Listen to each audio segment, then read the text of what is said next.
Hello everyone, welcome to Shamita's channel. If you are new to this channel, let me tell you that I make videos to help you ace your exams. And this is the 6th video of that series. If you haven't yet subscribed to my channel, quickly do it so as to not to miss any of my tips. In this video, I am going to help you to write impressive scoring answers, that too with keywords. Since most of you had queries regarding the answer writing pattern as well as what I mean by keywords, so I have decided to help you with a demonstration where I'll be preparing one answer right in front of you. So continue watching, and at the end of the video I'll be sharing 2 bonus tips. So before going to the demonstration part, I will quickly go through some points which are very important for you to write scoring answers. Number 1. Read the question very carefully because in some questions it may be asked to state, in some other it may be asked to justify. Both have different meanings and both have different answers. And always stick to the word limit. Maybe you know the answer very well, but it doesn't make any sense to write a long answer for a 2 marks question. Number 3.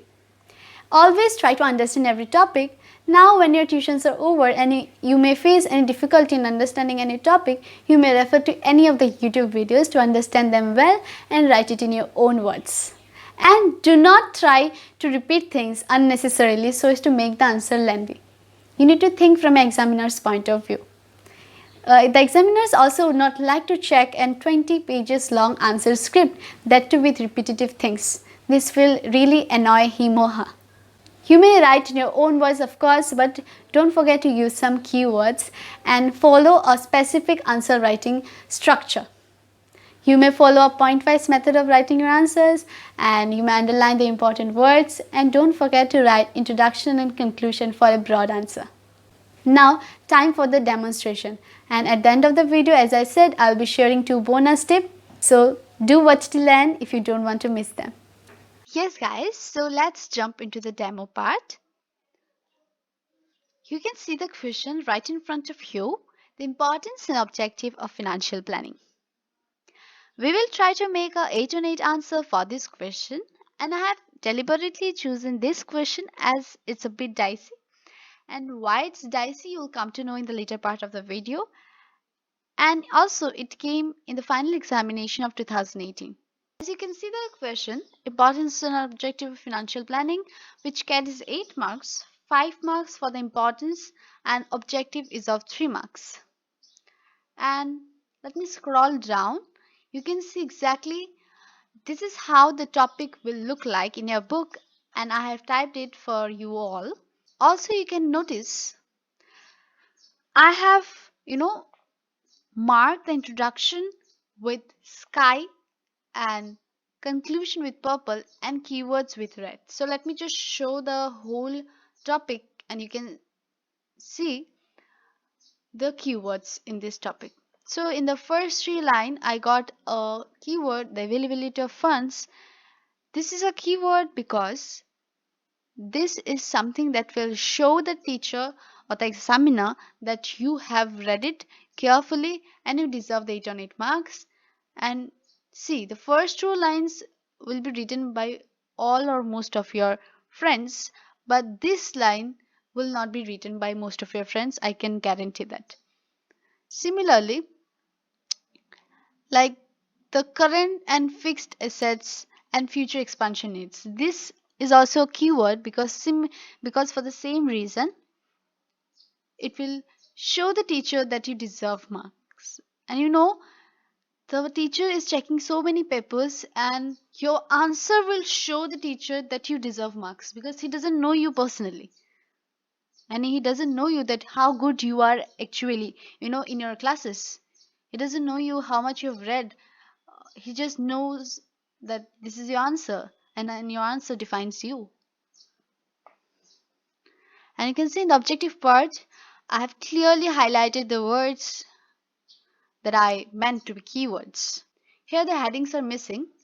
If the headings would have been there, so the keywords would have been the headings itself because headings are important. In the next part, importance part, I have just highlighted the headings only, but only a single line there I could find which is a bit important. Without this statement the whole point has no meaning. The cost of using the fonts is lower. It's again a keyword or important statement. Also, you can see the conclusion is missing. Here the topic ends, but there is no conclusion. But conclusion you need to write. So we will try to make up the conclusion from the first part of the topic, and that's the reason I have marked the statements with different colors. And you have already seen there are a lot many information in this topic, but you need not to write everything because it's an 8 marks question, not 20 marks question. You need to write those lines which are relatable, easy, but yet catchy. So we will start with the introduction part. The introduction will start with these 3 lines. Financial planning means deciding in advance how much to spend on what to spend depending upon the availability of funds. And then we'll add up those lines. You can see in the bottom of the screen, financial planning has 2 aspects. Then point number 1, point number 2. And this is how exactly your introduction will look like once you follow what I said. Let me just show you. And this is exactly how your introduction will look like. See how clean and how precise, and it deserves a good marks. Okay, so next let me go to the conclusion part, as it's in the first part. So let me just quickly go through it. For conclusion, I have decided to add these 3 lines and also these words, the short term and long term financing, as the conclusion seems a bit short. So I have decided to use these terms, short term and long term financing, in conclusion so as to make it a bit more presentable and scoring. Now coming to the most crucial part. You can see in the question it is given importance and objective of financial planning, and you know the marks distribution as well. The marks distribution is different. 5 marks for importance and 3 marks for objective. So it's implied that you will write 5 points for importance and 3 points for objective. But the twist is that in your book you have read for the last 1 year objective first and then importance. But in question it's just the reverse order. It has asked importance first and then objective, and that too you have to give more attention because there the marks distribution is different.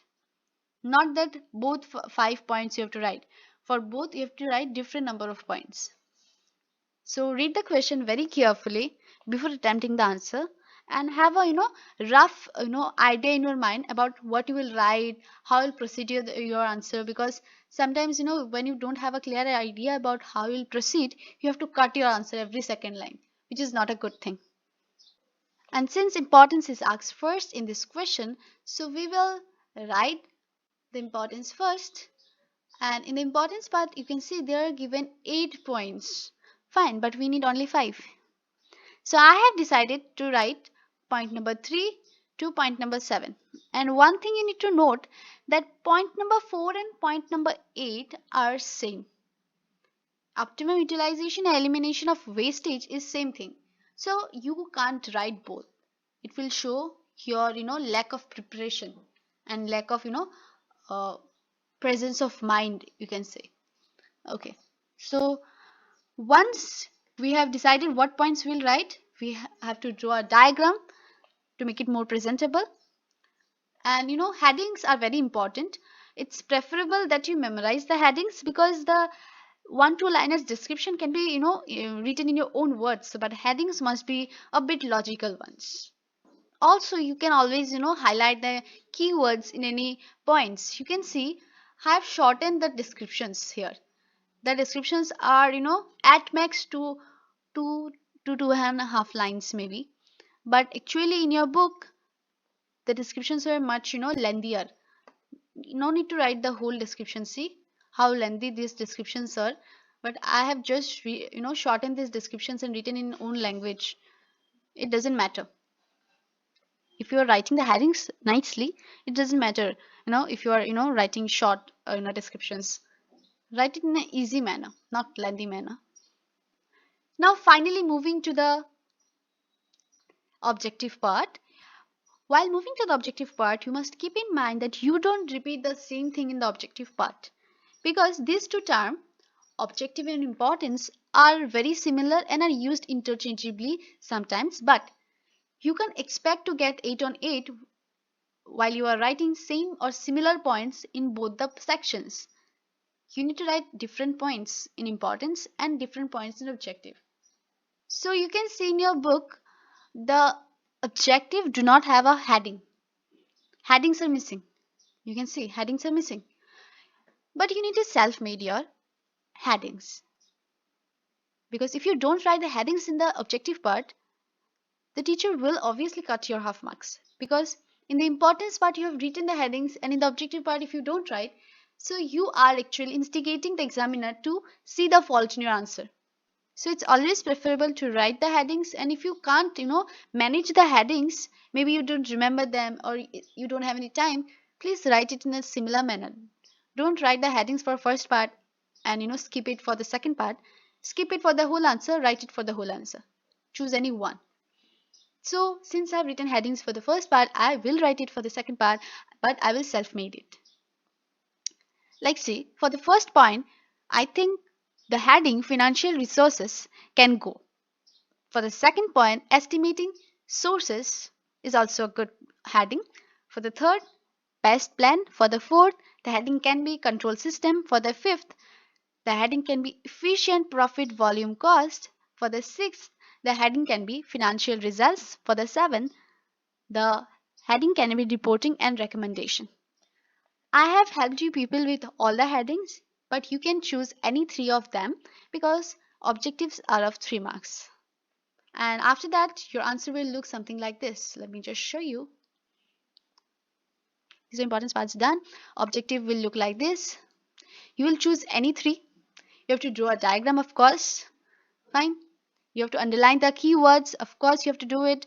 And you have to underline the headings as well. I have chosen the headings and points number 1, 2, and 3.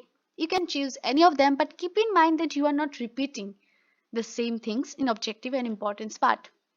Be very careful about that. And once you are done, make sure that you are underlining everything.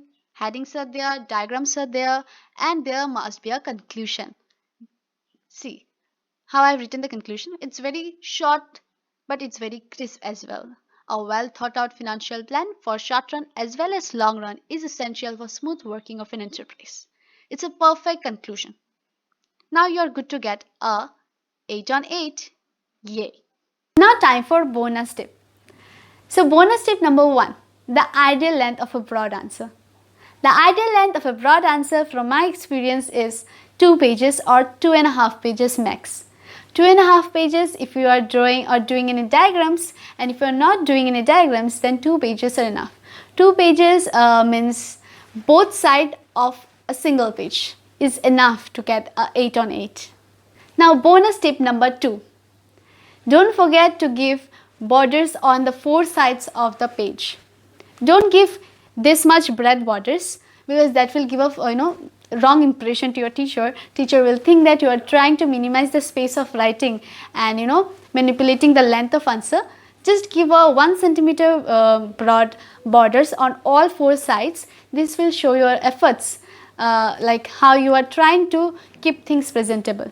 That's it for today's video. If you found this video helpful, don't forget to subscribe to my channel and like this video. See you next time with another video.